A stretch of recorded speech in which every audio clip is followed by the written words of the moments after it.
Nós, nesta manhã, a Cristina sempre pede para eu dar um título e eu chamei Confrontando a Adversidade. Não lhe enviei versículos porque penso que pela primeira vez eu vou cumprir o horário. Penso, né? Alguns estão a dizer, mas eu penso mesmo, não é? Estou a pensar, não sei se é, mas estou a pensar. Mas eu vou estar alguns domingos, embora de forma alternada. No próximo domingo eu vou estar em Évora, a ministrar ali a Palavra de Deus. Domingo passado estive de manhã em Portimão, à tarde eu estive em Armação de Pera. Foi um tempo fantástico, principalmente foi a primeira vez que eu estive em Armação de Pera, não é? Porque os cultos é quase tudo da parte da manhã, então é difícil nós dividirmos e o Algarve fica longe, assim conseguimos alterar.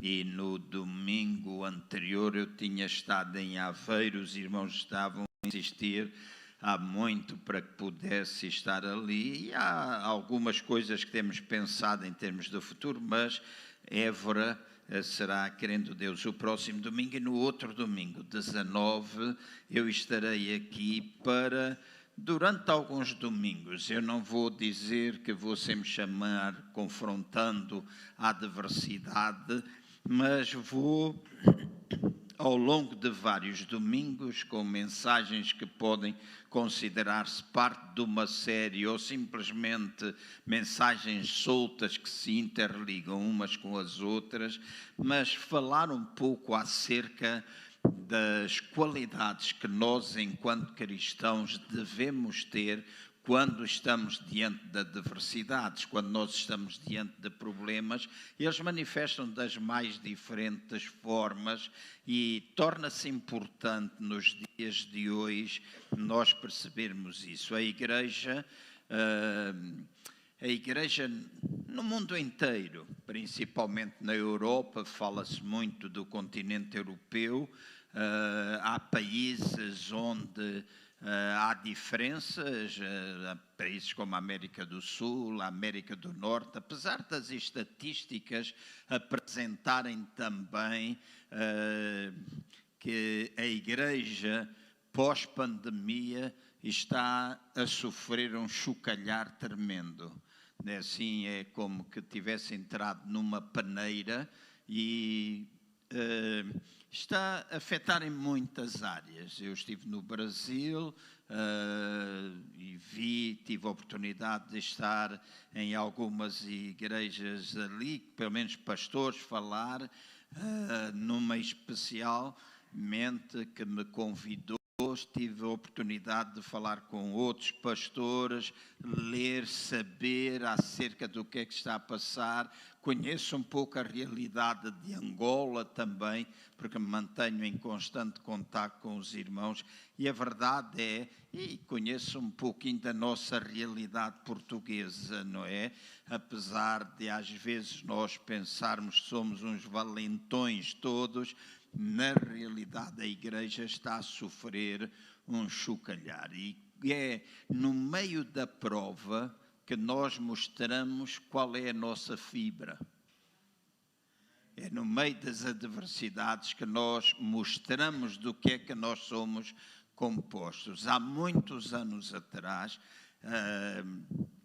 logo no início da Igreja Maná, eu juntava-me com primeiro grupo de oração, éramos 5, 6, eu, o irmão Leonídio, Jim Reimer, o pastor Jorge Tadeu, era também o Case Corver, éramos 6, 7, ainda eu estava dentro da Assembleia de Deus, que decidimos orar pela nossa nação. Então, todas as uma terça-feira por mês, nós nos juntávamos e orávamos, e aquele grupo foi crescendo, até que passou a ser de 15 em 15 dias. Posteriormente, praticamente todas as semanas, nós orávamos pela nossa nação e víamos um despertar que estava a acontecer. E eu creio que pelo menos daquilo que eu lembro, não é? Porque os outros que estiveram antes de nós possivelmente terão outras memórias de avivamentos, mas nós não podemos negar o facto de que Portugal viveu um tempo muito, muito, muito especial nos finais dos anos 80 até o início do ano 2000. Despertamentos tremendos, igrejas que se multiplicaram, ministérios que foram levantados, muita salvação, muitas curas, muitas coisas, libertação aconteceu e nós orávamos, nós ministrávamos uns aos outros. E fui buscar esta história porque o pastor Tadeu dizia algumas vezes que é quando se espreme a bisnaga que se sabe o que é que está lá dentro. Pode estar escrito Colgate, mas lá dentro está veneno. Era uma expressão que ele usava e eu nunca esqueci. É de facto experimento da bisnaga que se sabe. É quando nós estamos a ser provados, é quando nós estamos a passar por dificuldades, que na maior parte das vezes nós mostramos o que é que nós temos cá dentro. E quando mostramos o que temos cá dentro, pode ser alguma coisa boa, ou outras vezes coisas muito menos boas e que precisam ser lidadas. O facto de mostrar-se alguma coisa menos boa não significa que nós não sejamos filhos de Deus, que Deus não nos ama, mas muitas vezes essa é a forma de Deus nos mostrar o que é que precisa ser lidado na nossa vida. E perante as adversidades, nós precisamos manter-nos firmes. E creio que mais do que nunca está a ser necessário a igreja unir-se. E quando eu falo igreja, desculpem, quando eu estou a falar de igreja, eu falo corpo, mas também falo a igreja local. Para mim, tudo aquilo que causa divisão, mesmo que revestida de uma capa de santidade, de espiritualidade, de que isto nós queremos assim, nós queremos assado, para mim, tudo aquilo que causa divisão é obra do inimigo. Para mim. Porque creio que o trabalho de Deus é um trabalho de união. Amém? Para mim, o trabalho de Deus é um trabalho de união. É um trabalho onde o amor está sempre presente. E o amor até cobre uma multidão de transgressões. E se formos ler primeiro aos Coríntios, não acusa, não aponta dedos, não julga mal, etc, etc. Isso é o que está escrito na palavra de Deus. Mas parece que há uma geração hoje que olha para a igreja e levanta todos os problemas e está sempre a ver dificuldades. E eu creio que neste tempo Deus está à procura de alguns... Bem, Ele está à procura que todo o corpo o faça, mas na realidade só alguns respondem a essa chamada de nós voltarmos a orar e interceder fervorosamente pela nossa nação.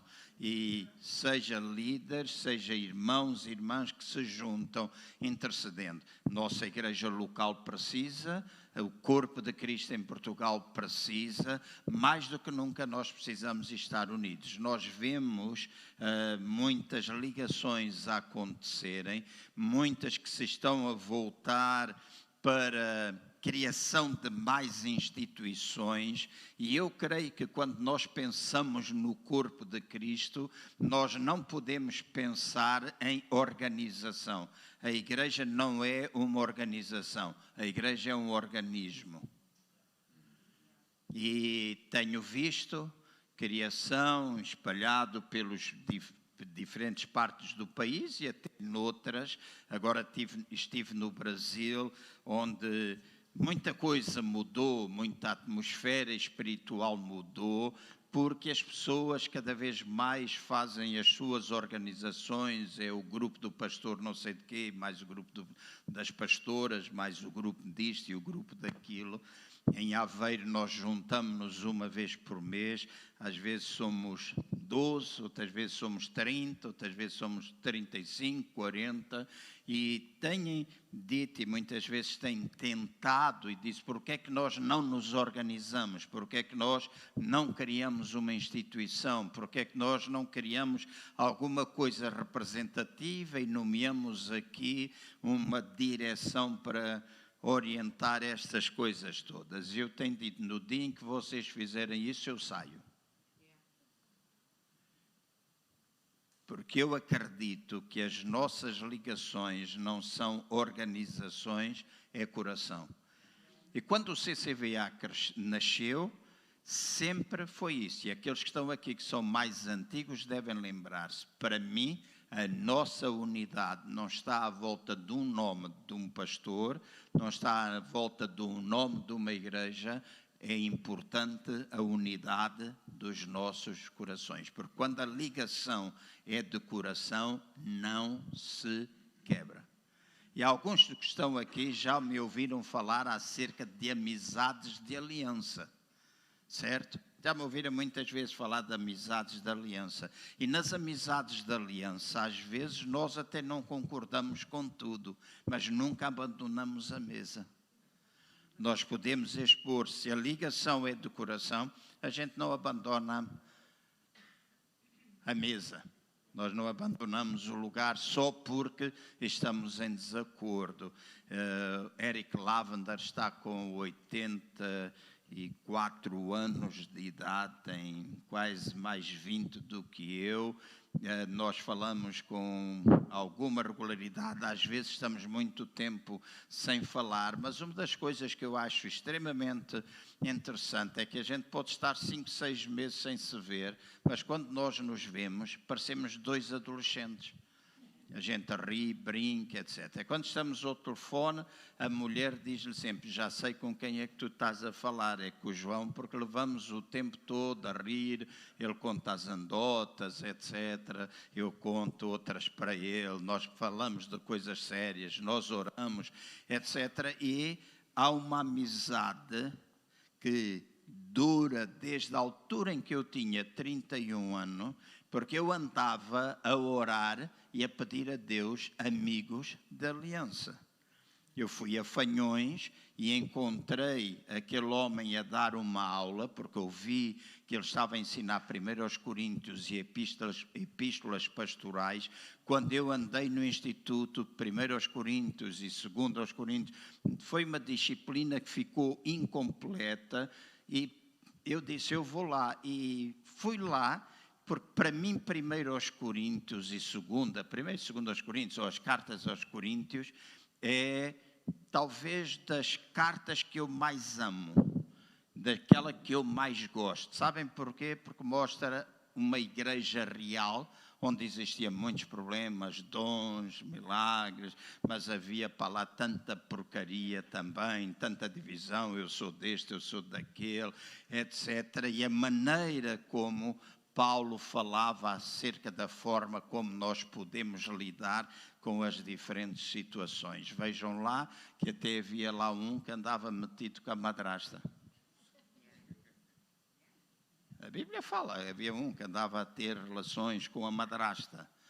Assim havia muitas divisões, havia muitos problemas nos casamentos, etc, etc. Então, igreja é alguma coisa, vamos dizer, uma instituição, um organismo, onde problemas podem acontecer, onde nós às vezes enfrentamos adversidade e precisamos compreender que nós somos parte uns dos outros e ao fazermos a nossa parte, ao cumprirmos aquilo que é esperado que nós possamos cumprir, então nós vamos ser bem-sucedidos, nós vamos alcançar. Não é alguma coisa que está lançada sobre uma ou duas pessoas, e vou passar mais direto à mensagem, não é uma...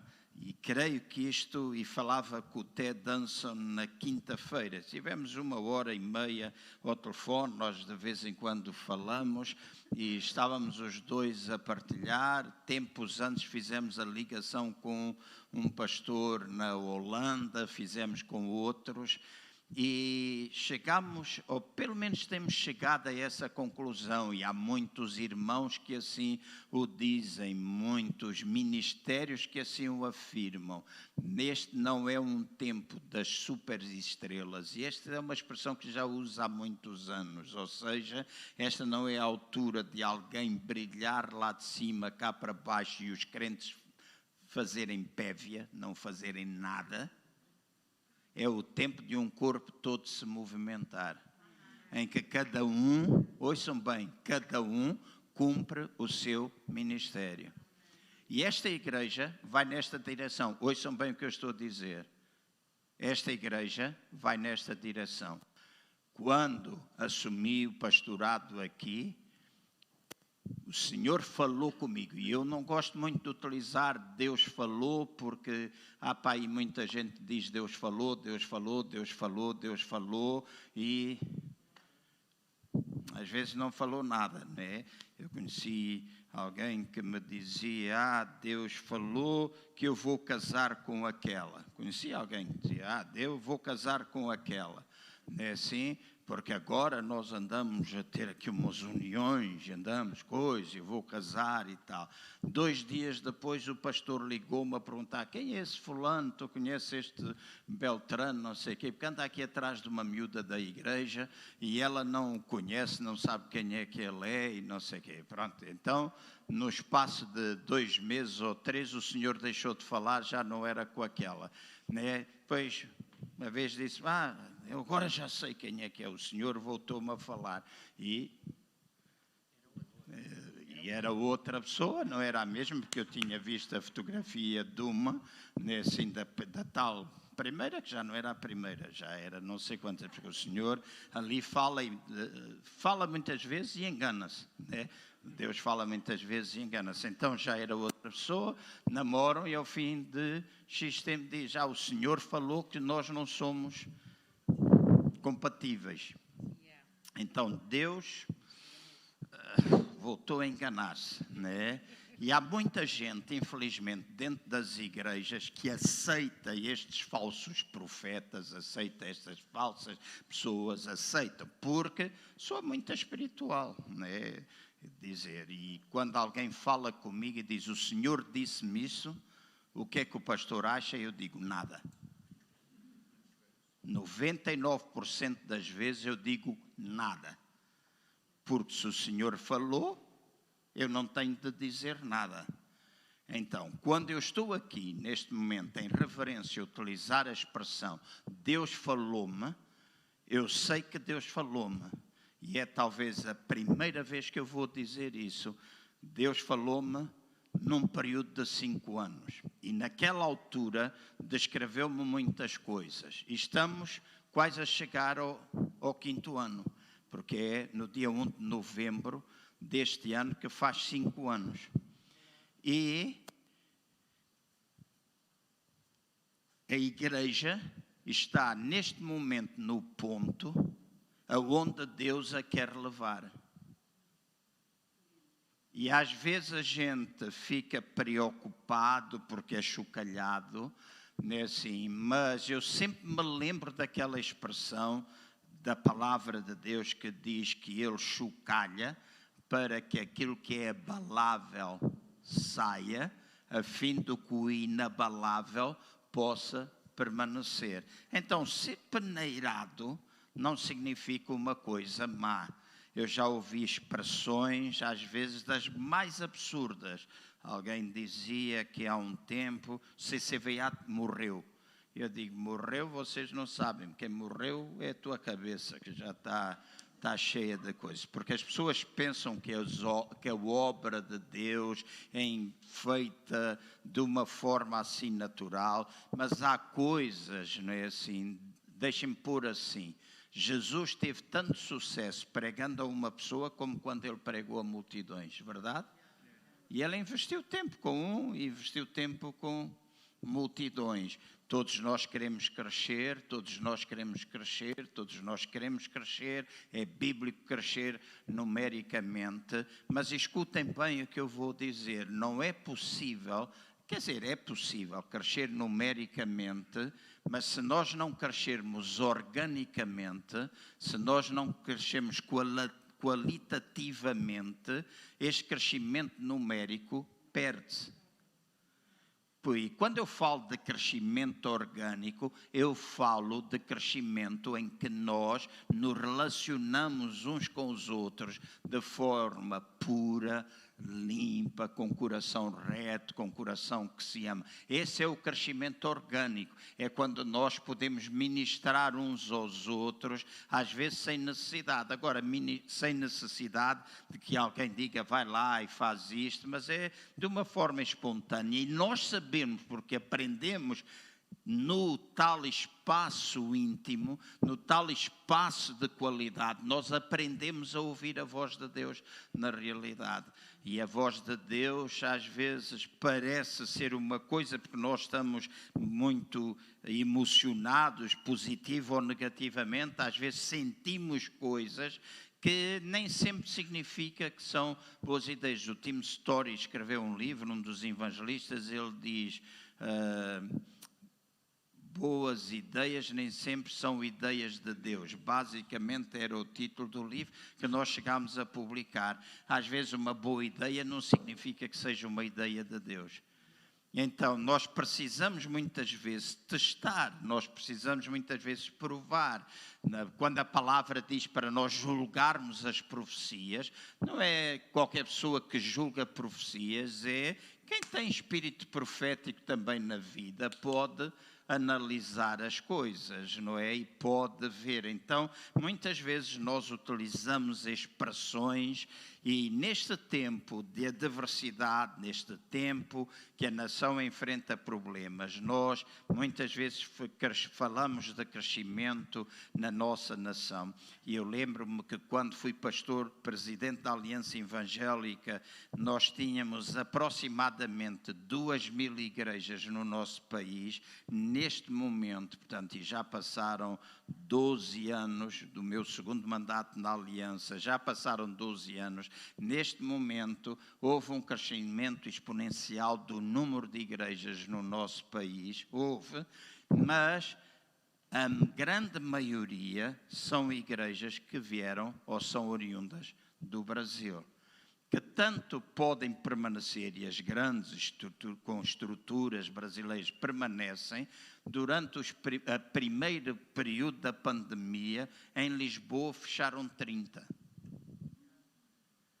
Não é? Porque servir a Deus implica também permanência. E permanência quando é o salabi, salabai, mas permanência quando é o tempo do choro, quando é o tempo da agonia. E crescimento de igreja não acontece por transferência. Gente que sai daqui, vai para ali, não sei o que, isso acontece e vai continuar a acontecer. Não vamos, é um problema que nunca vai acabar. Um amigo meu, no outro dia, dizia-me, não te preocupes se saíram 30, porque o outro vai ficar preocupado porque saiu 20, e daqueles 20, 10 vão para ti, outros 10 vão para não sei para onde. As pessoas vão mudando. E essa nunca foi a minha preocupação. A minha preocupação é nós percebermos que pertencemos a um corpo, que nós estamos interligados, que nós somos membros uns dos outros e que devemos fazer a nossa parte, não ter uma postura de comodidade dentro da igreja, mas ser um corpo em funcionamento. E este é o futuro da igreja. É o futuro porquê? Porque é a origem dela. Ministérios são dados à igreja para que a igreja seja treinada, ou são dados ao corpo para que o corpo seja treinado, a fim de que cada um cumpra o seu ministério. Então, o que nós, enquanto igreja local, e agora falo especificamente à igreja local, uma das coisas que nós mais precisamos aprender é reconhecermos uns aos outros e poder extrair de cada um as fortalezas que cada um podermos extrair do nosso irmão ou irmã a fortaleza de cada um. Porque se eu extrair toda a fortaleza do Isaac, e ele está aqui, às vezes eu digo, o Isaac parece um evangelista. Né? Nas redes sociais ele mete louvado e seja o Senhor, e ele prega, etc, etc. E nós podemos levar para uma mera brincadeira, ou podemos olhar e ver um potencial para além de algumas dificuldades que ele possa ter, mas o potencial e aquilo que enche o coração dele, porque a boca fala daquilo que o coração está cheio. Certo? E vocês não veem lá ele com bocas de coisa. O que ele fala é da Bíblia.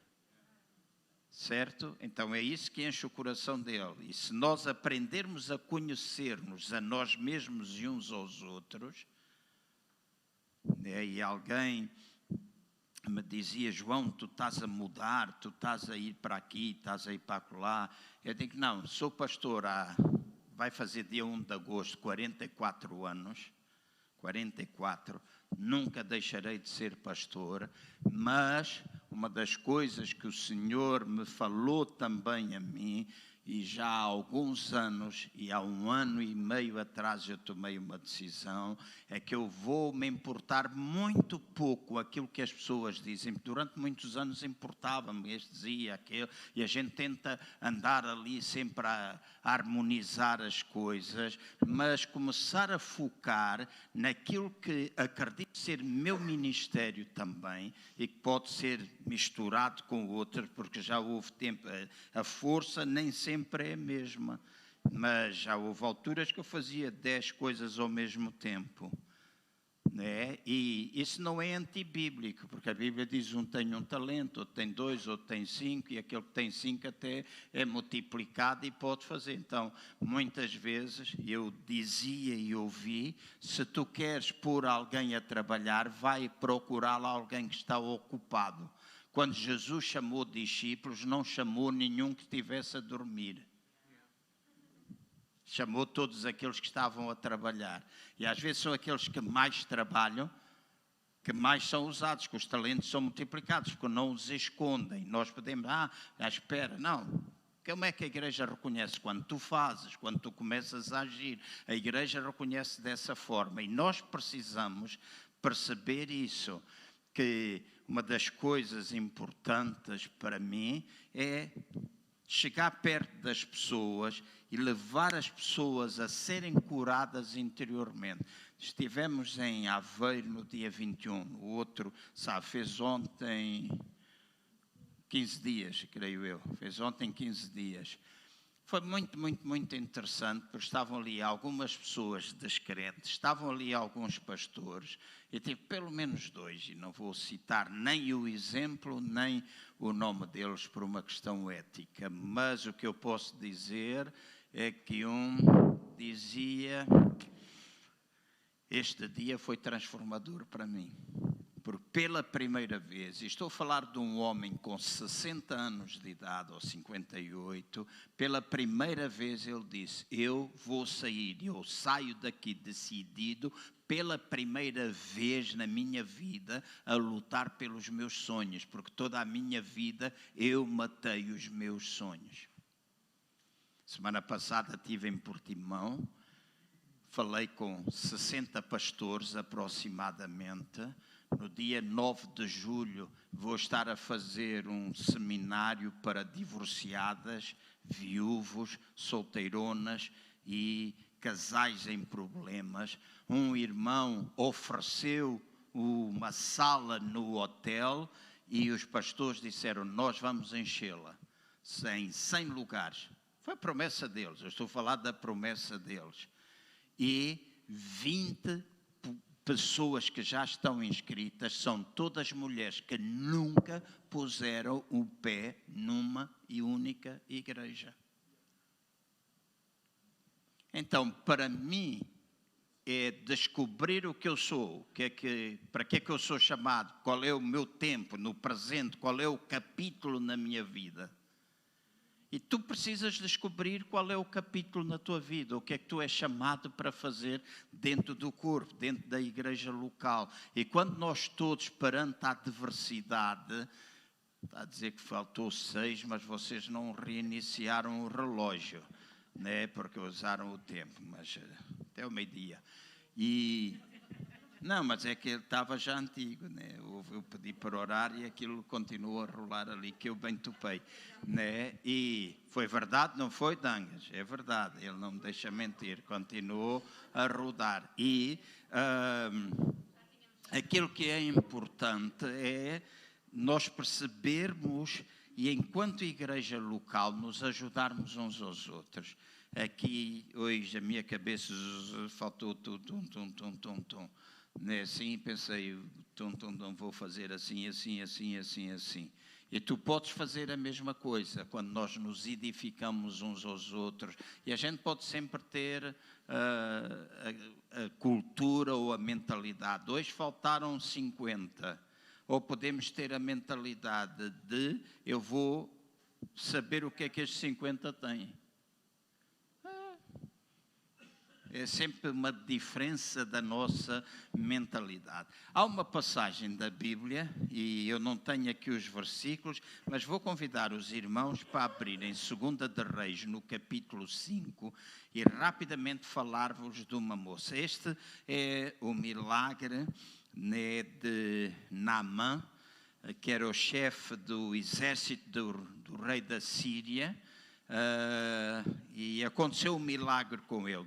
Creio que a maior parte dos que aqui estarão, eventualmente, poderão lembrar-se da cura, e eu podia estar aqui a falar quantas vezes é que ele foi mergulhado. Alguém sabe quantas vezes Naamã foi mergulhado lá no Rio de Jordão? 7 vezes, não é? Então, 7 tem um significado profético. Eu podia estar aqui a falar do significado profético do número 7. Deixem-me dizer, números têm significados, números bíblicos têm significados proféticos. E nós, às vezes, pensamos, e se não conhecermos, né, assim, tal e qual como os nomes estão associados a números. O 666 estava associado, quando foi preferido, ao imperador Nero. O Nero é 666. E era uma besta ele. Mas as pessoas às vezes vão, porque não conhecem, interpretam coisas que não sabem. Então, mas não estou aqui para falar disso, não estou aqui para falar de todos os significados que implicava o seu mergulho, de como ele teve necessidade de obedecer ao profeta. Quero chamar a vossa atenção para alguns versículos e vou fazê-lo, como eu disse, rapidamente. No versículo 1 diz assim: Ora, Naamã, chefe do exército do rei da Síria, era um grande homem diante do seu senhor e de muito respeito, porque ele, o Senhor, dera livramento aos sírios. Era homem valente, porém leproso. É interessante notar que ele era leproso, mas não estava a sofrer no seu corpo aquilo que normalmente a lepra produz. Eu lembro-me, quando era criança, de ir ao hospital dos leprosos, porque tinha um médico muito amigo do Dr. Paes de Carvalho, muito amigo do meu pai. Ele era o diretor do hospital da lepra e algumas vezes fomos lá. Para mim era um choque ver pessoas que não tinham a mão, a orelha já tinha caído, etc. E a lepra, quando está num estado muito avançado, faz com que o leproso comece a perder membros. Aqui diz que Naamã era leproso, mas não temos qualquer relato a dizer que ele já tinha perdido alguma coisa. Então, diz no verso 2, os sírios, numa das suas investidas, haviam levado presa da terra de Israel uma menina que ficou ao serviço da mulher de Naamã. Eu gosto de chamar a vossa atenção para este facto que diz que havia uma menina que foi levada e começou a servir Naamã, mas nem tão pouco menciona o nome dela. E há Aqui há algum tempo atrás, eu pensei, já há alguns anos, ainda estava em Moscavide, foi a primeira vez que eu pensei isso, logo no início da nossa igreja, e aqui há algum tempo comecei a tomar nota de algumas pessoas que fizeram grandes coisas para Deus e que nós não conhecemos o nome deles. Então, às vezes, dentro das igrejas, temos crentes que fazem grandes coisas para Deus e nós não conhecemos o nome. Moody, não sei se vocês leram esse livro, Moody, ele dizia que aquilo que sustentava o seu ministério evangelístico de grandes curas, etc., eram as mulheres que secretamente, sem ele saber, oravam por ele e o sustentavam no ministério. Então, há muita gente que ora por mim, há muita gente que eu não sei o nome, mas a importância das pessoas sem nome. Aqui está uma menina que tinha sido levada, né, assim, e pura e simplesmente diz que ela era criada da mulher de Naamã. Então, deixa-me dizer assim, este não é a altura. Há gente hoje que gosta, e seja, quando eu digo gente, digo pessoas que trabalham, ministram na igreja, que têm ministérios na igreja, e não significa que sejam pastores, mas também meto os pastores, que fazem o culto da personalidade. Conheço igrejas que quando a gente entra lá é fotografias do pastor pelas paredes todas e toda a gente tem de vergar e toda a gente tem de ir ao beijamão e toda a gente... Deixem-me dizer, eu acredito na honra, eu acredito no respeito, eu acredito em muitas verdades que a Bíblia diz, mas não acredito no culto da personalidade, eu não acredito.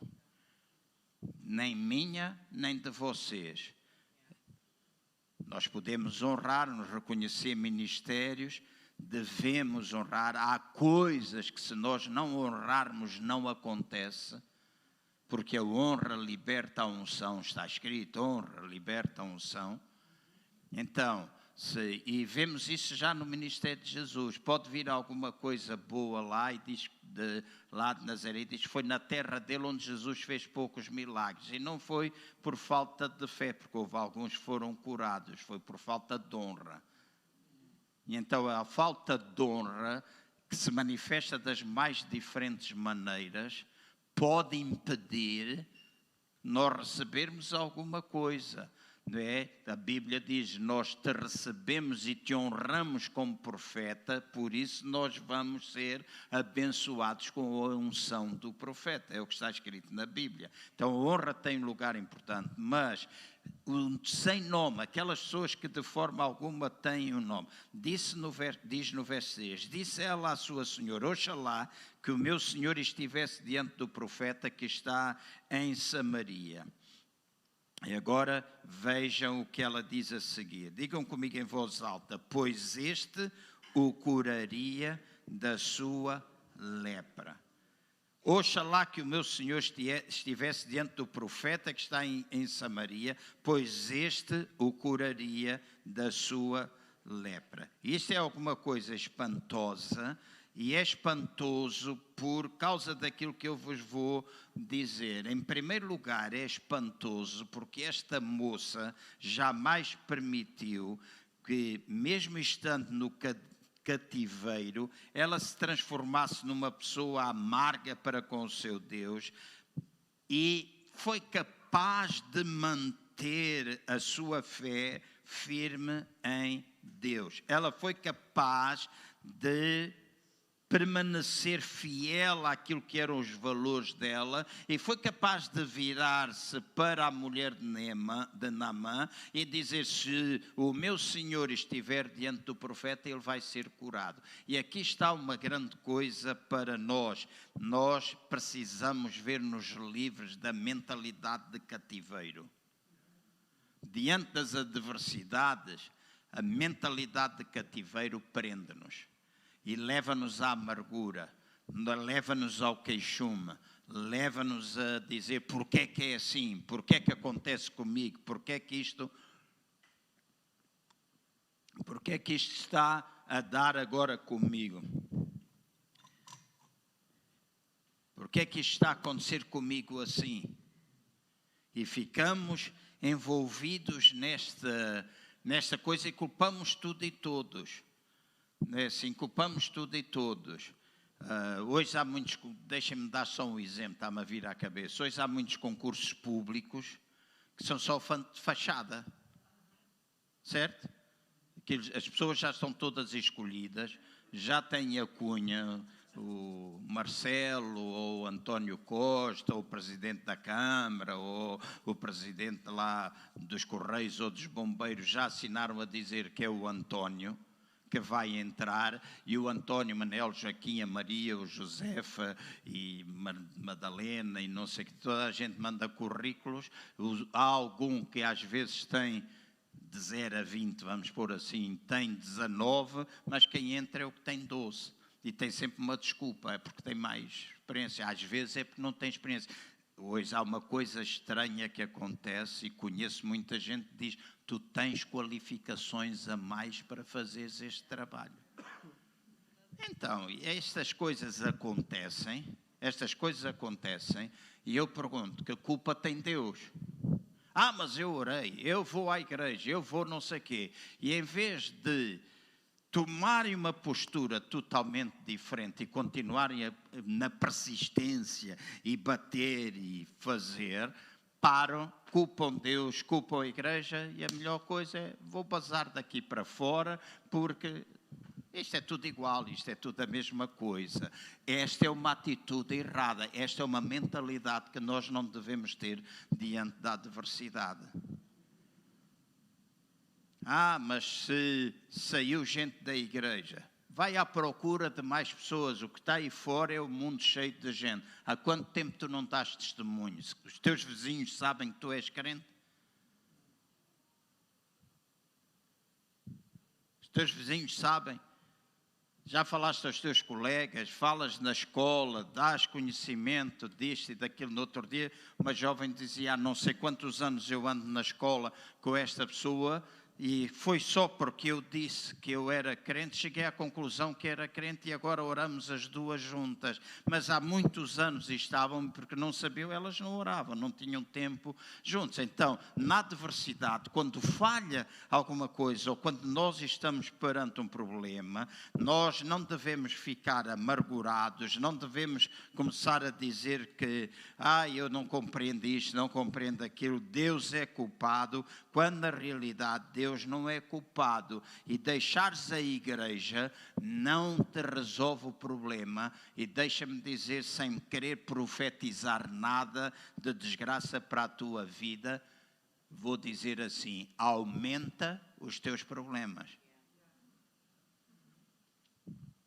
Porque as cidades de refúgio, em Números, capítulo 6, eram lugares para onde os criminosos fugiam, e diz que enquanto estivessem dentro da cidade, depois do seu crime ter sido julgado, se fosse alguma coisa voluntária, eles tinham de ser condenados, mas se fosse uma coisa involuntária, enquanto estivessem debaixo do guarda-chuva da cidade de refúgio e o sumo sacerdote estivesse vivo, eles estavam protegidos. Quando o sumo sacerdote morria, eles iam embora e ficavam salvos, ninguém podia mais tocar neles. E as cidades são exemplos ou são figuras da igreja neotestamentária.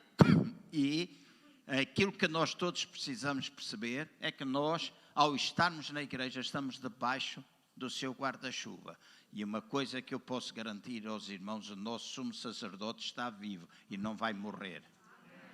Então, enquanto nós estivermos juntos, não é importante a igreja. Ok, hoje há o grupo dos desagrejados.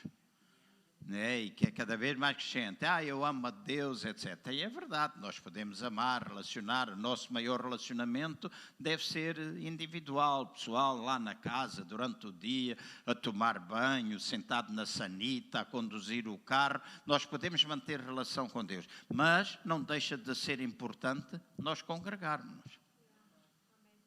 Certo? não deixa de ser importante, é bíblico também. Então, quando ouço falar muito dos desagrejados, a minha cabeça entra um bocadinho em curto-circuito. Então, não tens de pensar porque é que aconteceu assim, não tens de ficar amargurado diante das adversidades, mas diante da adversidade tu deves demonstrar a tua fé. Tu deves demonstrar do que é que tu és composto, o que é que está dentro de ti. Ter cuidado com a tua língua, ter cuidado com a tua vida, ter cuidado com os teus pensamentos, ter cuidado com tudo isso. E eu sei que muita gente diz, o pastor João hoje fala disso. Há muitos anos que eu amo a situação da cura da alma. Ontem o meu irmão dizia, eu aprecio isso na minha vida. Dizia-me ele, acho interessante, porque eu sempre que ouço alguém falar dessas coisas, eu disse, deixa-te lá dessas mariquices, porque vamos para a frente. Mas, quando tu tens um estilo de vida em que tu não consegues superar muitas áreas na tua vida, ouve bem aquilo que eu te vou dizer. Lá no fundo, na raiz, está um problema que tu precisas resolver, lá escondido. E venha quem quiser dizer, chama aquilo que quiser. A palavra de Deus chama a nossa atenção, não é para aquilo que está à superfície, mas para aquilo que é a raiz. E é a raiz que nós sempre temos de tratar. Seja nas finanças, seja na família, seja na saúde, seja o que for, nós precisamos tratar da raiz. Então, não tens de estar aqui a dizer, eu tenho a igreja e os outros. Não, preocupa-te contigo, trata da tua mente, porque se tu não tratares da tua... Primeiro, se não tratares da tua comunicação, tu vais ter problemas com os teus pensamentos. Né? Então, se não tratas da comunicação, tu vais ter problemas com os pensamentos, porque é a comunicação que gera pensamentos. Seja a comunicação verbal ou não verbal. É os pensamentos que geram sentimentos. Os pensamentos é que geram sentimentos.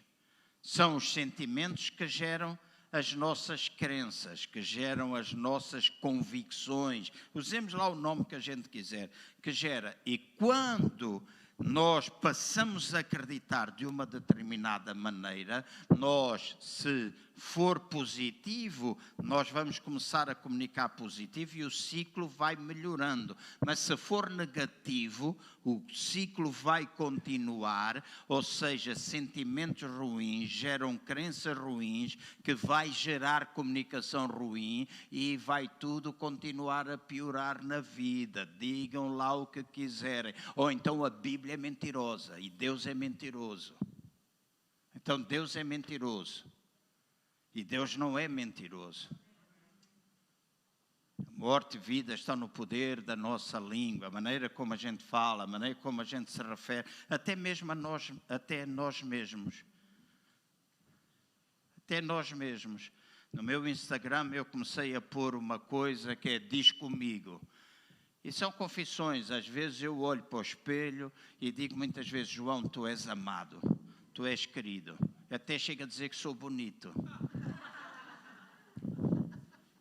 Porque às vezes, ouçam bem, às vezes, nós pensamos que não valemos nada. Nós às vezes pensamos que temos uma péssima imagem. E temos uma péssima imagem de nós mesmos. E se nós não formos capazes de mudar isso e deixarmos que a amargura permaneça, toda a gente tem uma beleza. E no outro dia alguém me perguntava, mas achas que as mulheres bonitas, quem é que é mulher bonita, quem é mulher feia e não sei o quê. E eu estava a dizer, acho interessante. Há mulheres que são, lá em Angola dizem, são autênticos condomínios.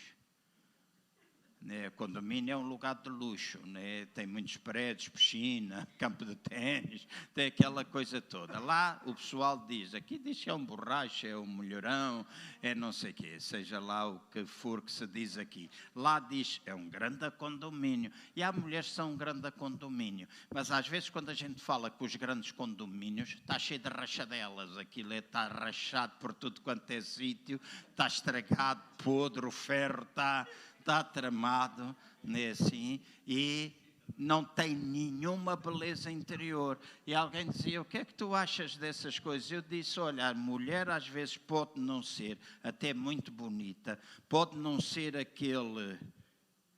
Como é que era? Eu vi um programa 66, 80, 66, como é que era? Como era? Ajude-me lá. Lembra? 86? 86, 60, 86. Ok, 86, 60, 86. Era um programa que diz que é as medidas ideais das mulheres. Havia um programa que diz a mulher deve ter 86, 60, não, 86, 60 e 86, não é? Então, essa era a medida que fazem do programa. Eu disse, pode ter 86, 60, 86, mas ter uma beleza interior muito feia.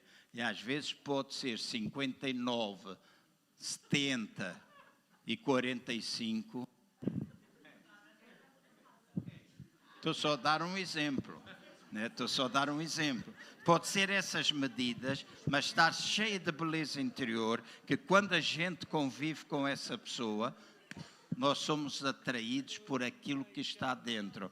Então não olhemos simplesmente para o exterior, olhemos para aquilo que é o interior da nossa vida. Em segundo lugar, esta mulher não pagou o mal com o mal, esta jovem não pagou o mal com o mal. Apesar de ter sido colocada longe da família dela, ela não desenvolveu um espírito de vingança.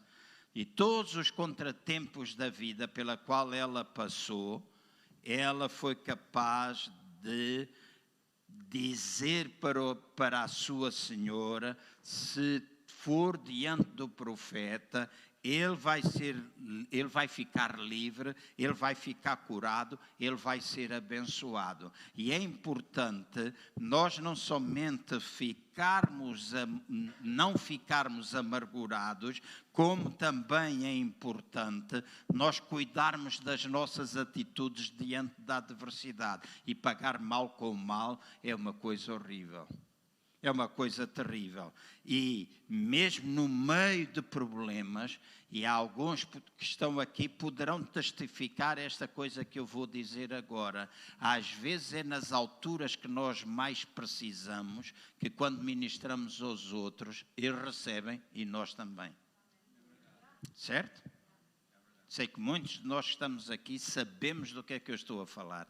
Às vezes é na altura que nós mais necessitamos, é na altura que por dentro às vezes existem tempestades e a gente vai e ministra a palavra, não é a nossa palavra, é a palavra de Deus, e a palavra de Deus é poderosa, é eficaz, ela discerne corações. Então quando a gente ministra a palavra, automaticamente a palavra de Deus opera e as pessoas são libertas. Terceira e última coisa é o seguinte, ela não somente teve cuidado em não se vingar e pagar o mal com o mal, ela também não permitiu, foi a terceira coisa, que não permitiu a si mesma que a sua fé enfraquecesse em tempos de crise.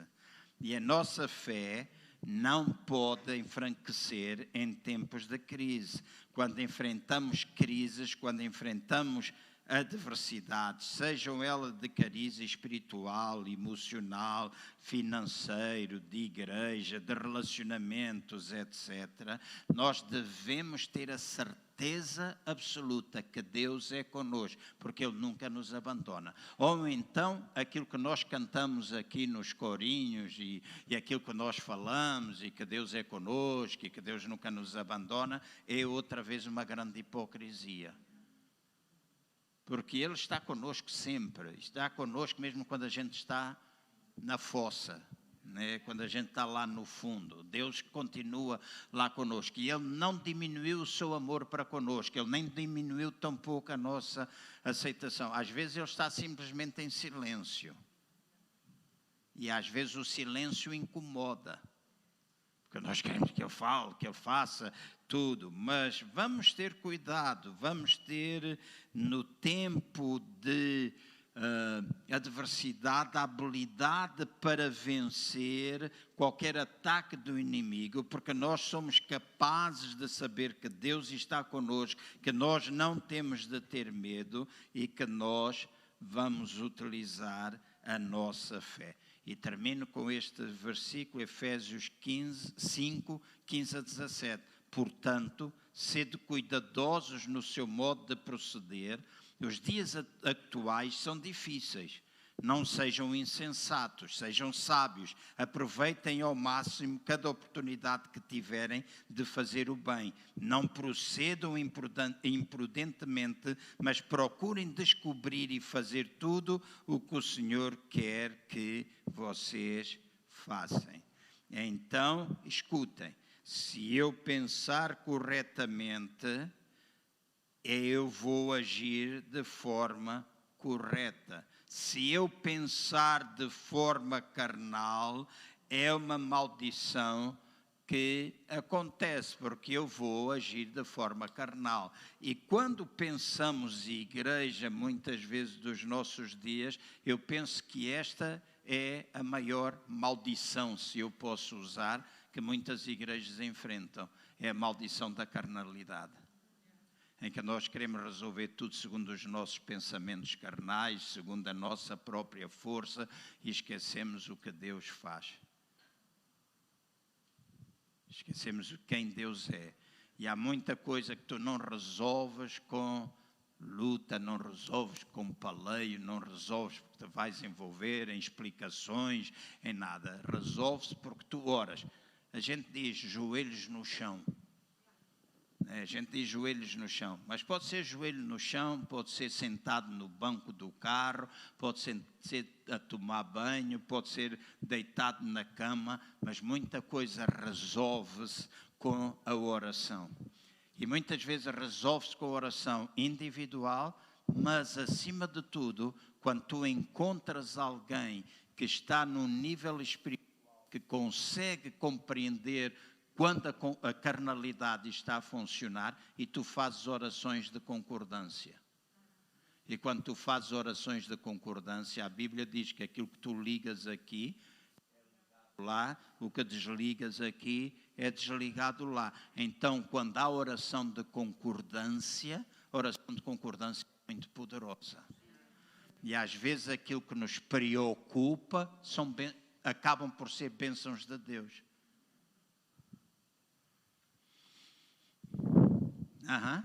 Às vezes eu fico preocupado, esta coisa, e a gente fica aqui racionalmente a pensar, mas outros que oraram ficam tranquilamente a descansar, dizendo: Deus, obrigado.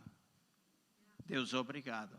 Porque há coisas que são valores cristãos, bíblicos, etc., em que valem mais do que muitas coisas que nós às vezes pensamos, e até do que números.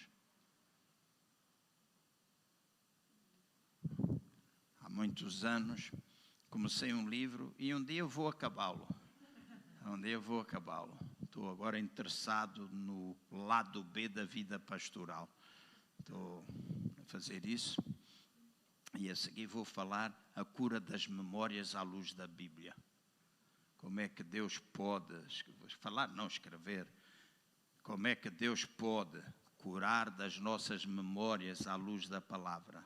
O que é que a palavra de Deus diz acerca disso? Lado B da vida pastoral é o outro lado. Mas um dos livros que eu escrevi era Números que Contam. Porque há números que não contam, mas há números que contam. E por exemplo, um número que para mim contam é quantas pessoas nós estamos a conduzir a Jesus. É um número que conta. Certo? Mas pouca gente se preocupa com esse número. Está tudo muito difícil. Mas é no tempo da dificuldade que as pessoas têm mais fome de Deus.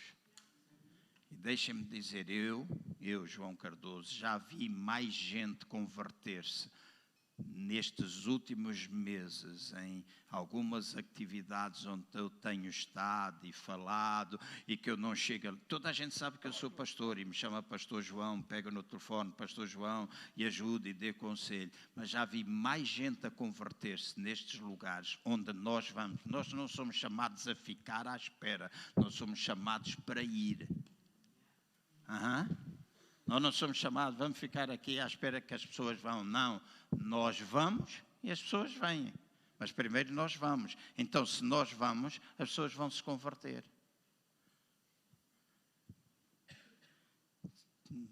Vou fazer aquela palestra para as solteiras e divorciados, viúvos e tal. Mas não é só homens, não é só mulheres, é homens e mulheres, não é?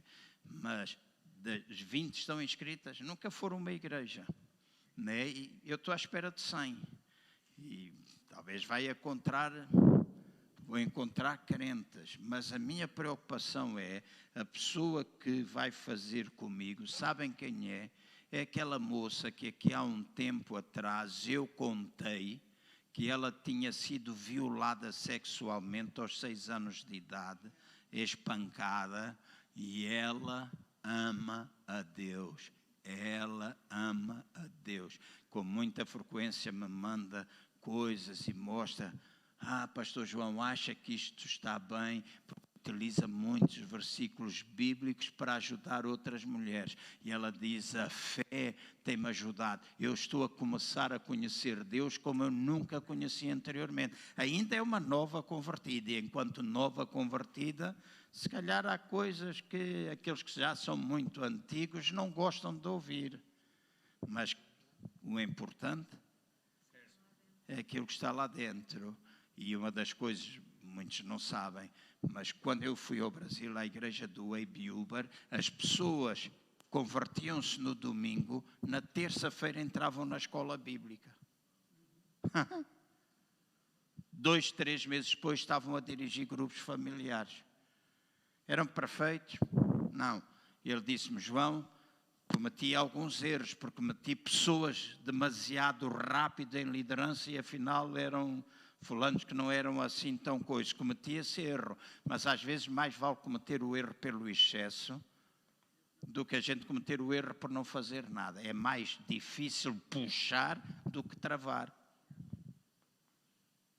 Quando a coisa está, a gente dá a coisa, deita um bocadinho de água fria por cima, a coisa acalma. Mas quando é para aquecer, às vezes acender fogueira, eu já cuidei de porcos, quando estava no Instituto Bíblico, quer chovesse, quer não. Quando chovia, os meus colegas não trabalhavam, mas quando chovia, eu trabalhava. Eu tinha de acender a fogueira, tinha de um caldeirão assim grande, meter as cascas das batatas, as maçãs e não sei o quê, depois misturar com farinha para dar aos porcos. E eu sei quão difícil é acender uma fogueira quando a lenha está molhada. Dá um trabalhão, mas ninguém se preocupava como é que eu acendia, quanto tempo demorava. O que acontecia, os porcos tinham de comer. Certo? Então, eu espero estar-me a fazer entender. Vamos ficar todos de pé?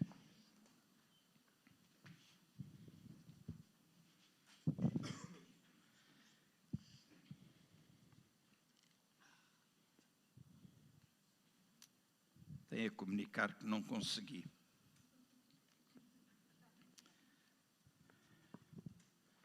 Mas também não está assim tão mal.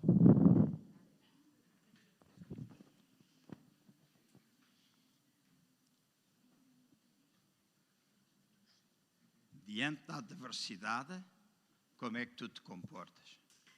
Qual é a adversidade que tu estás a passar na tua vida hoje? O que é que tu tens falado? Quais os pensamentos que tens gerado?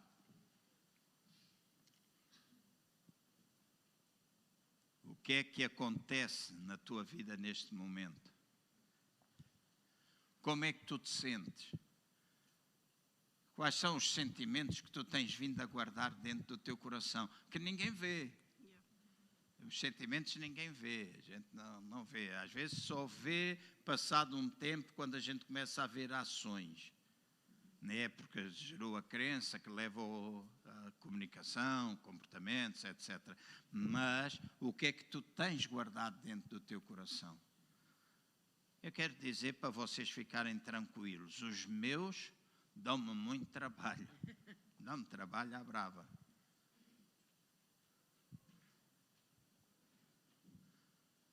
Os teus, o que é que está, o que é que na adversidade, como é que tu estás a confrontar, como é que tu falas, como é que tu tens falado de ti mesmo, dos problemas que te afligem, da tua saúde, como é que tens referido a Deus? Porque não tenho isto. No outro dia, alguém me escreveu uma mensagem e dizia, eu já mandei não sei quantos currículos, eu já mandei, porque eu estive numa igreja, se não te vi aqui na igreja, e ela disse, eu não sei se eu vou lá mais, porque já mandei tantos e não fui empregado, e não sei se vou lá mais. E eu disse, oh meu Deus, que mentalidade, que mentalidade, que mentalidade.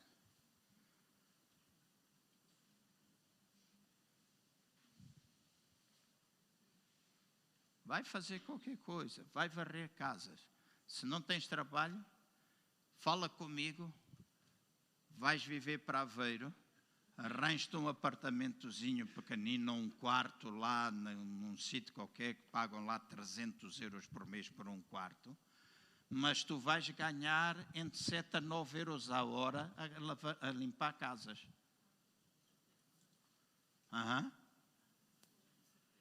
Não queres ir para Aveiro? Vai para o Algarve. Levam 9 euros a hora para limpar a casa. Diz que demora 3 horas, gasta 1, recebe 3 e é 1 hora. Ainda fica tudo cheio de teias de aranha.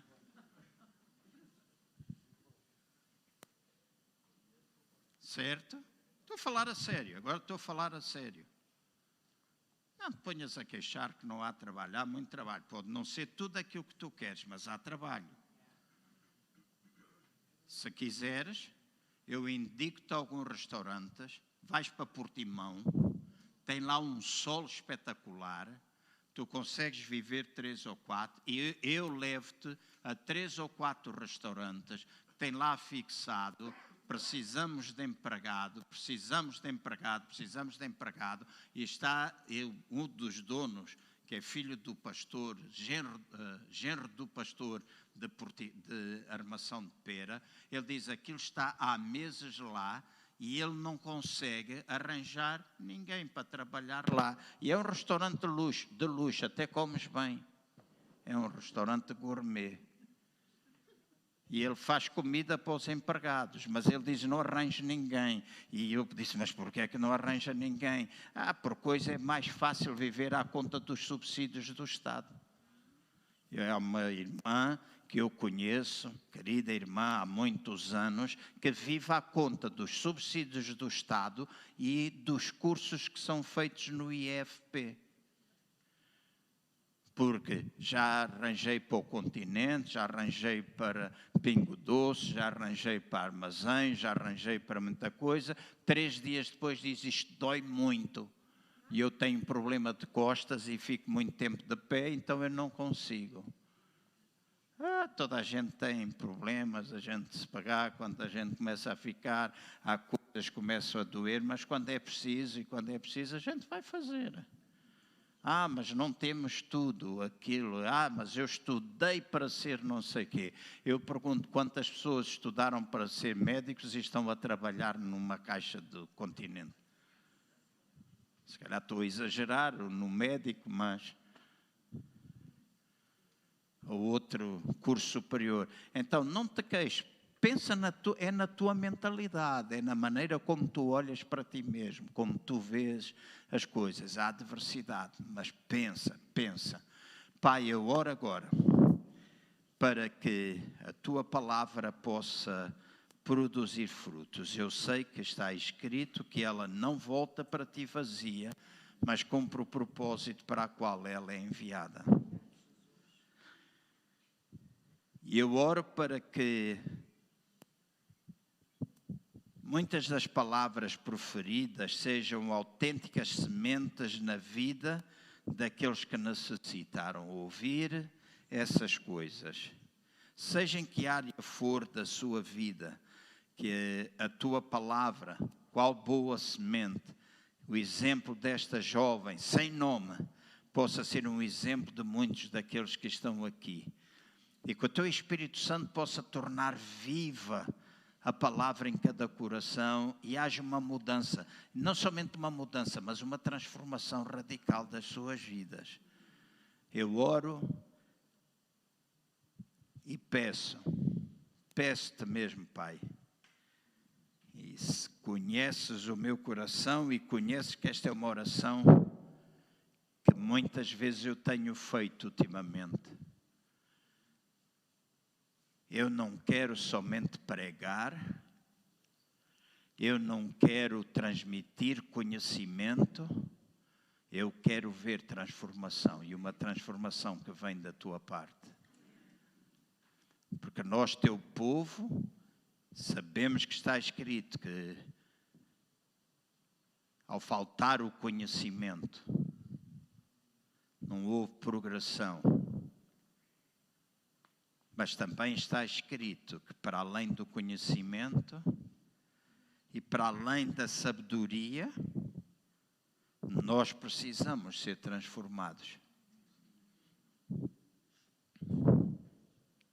Então eu oro para que a tua palavra possa produzir o fruto necessário no interior de cada um de nós, começando por mim, acabando em todos os irmãos, dos mais velhos aos mais novos, e que a tua palavra possa produzir a transformação. E quando nós olhamos para as adversidades, quando olhamos para os nossos problemas, para aquelas situações que são aflitivas, aquelas situações que nos fazem perder a calma, que nos leva a gritar, que nos leva a ficar triste, que nos leva a fechar e colocarmos em silêncio, ou verter lágrimas, seja o que for, eu oro, Pai, que nesses momentos tu nos lembres que tu estás conosco, que nós temos fé e que pela fé nós podemos realizar todas as coisas. Eu oro isto, Pai, em nome do Senhor Jesus, e declaro a tua bênção sobre o teu povo neste lugar. E que seja uma semana em que a tua palavra seja lembrada pelo teu Espírito Santo na vida, quando eles estiverem a enfrentar as situações.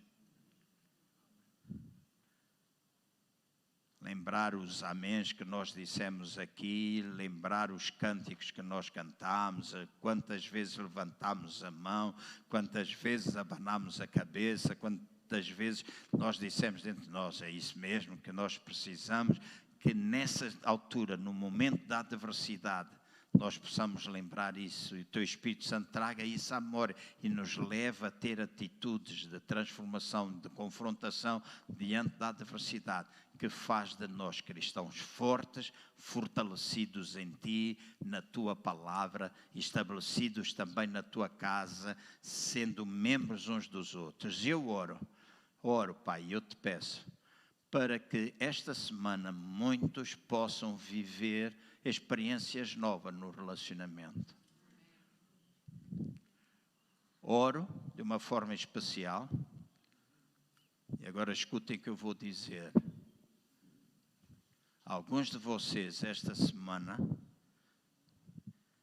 vão ser impelidos pelo Espírito Santo para falarem com pessoas, ligarem a pessoas ou ir encontrar pessoas que estão a precisar das palavras que vocês vão dizer. Ouçam bem o que eu estou a dizer, hein? E no domingo, no outro domingo, no dia 12 eu não vou estar, mas no 19 eu quero ouvir quantas pessoas fizeram isso. E ao saíres deste lugar, tu possas fazer oração. Deus, hoje, leva-me a alguém que precisa ouvir as minhas palavras. Alguém que está a precisar que eu diga coisas que vai lá mexer no fundo, e não sei porque eu estou a dizer isso, mas eu sinto no meu espírito dizer a alguns de vocês, não são todos, mas alguns de vocês, vão ser impelidos a fazer isso pelo Espírito Santo de Deus.